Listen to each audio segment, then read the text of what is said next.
Mayang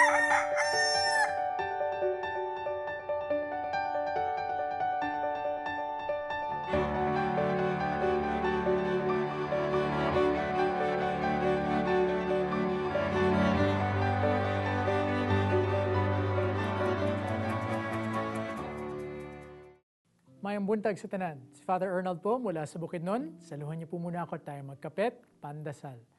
Ngayong lumipas na ang isang linggo sa ating bagong taon, mabuting mapaalalahanan tayo kung ano nga ba ang objective natin sa ating pamumuhay ngayong taon.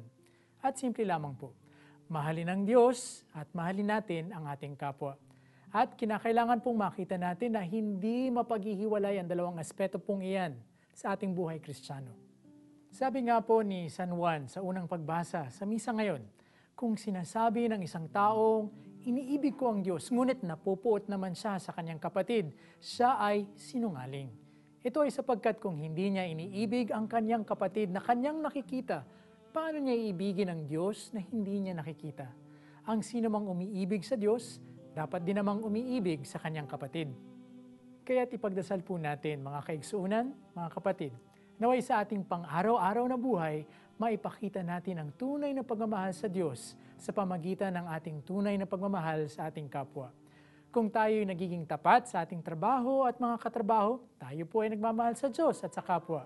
Kung tayo po ay nagiging pasensyoso sa gitna ng mga perwisyo at sa halip nakikipagtulungan pa sa ating kapwa, tayo po ay nagmamahal sa Diyos at sa ating kapwa.